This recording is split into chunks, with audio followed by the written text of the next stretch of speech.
আসসালামু আলাইকুম। দর্শক সবাই কেমন আছেন? নিশ্চয়ই ভালো আছেন।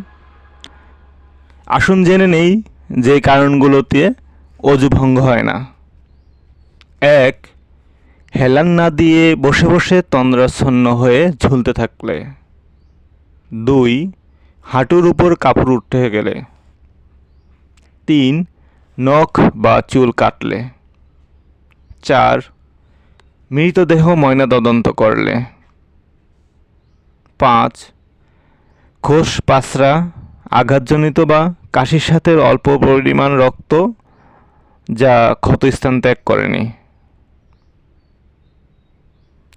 ৬. নারীর দেহ স্পর্শ করলে। ৭. ধূমপান করলে। ৮. অশ্লীল কথা বললে। ৯. শিশুর প্রস্রাব পায়খানা পরিষ্কার করলে।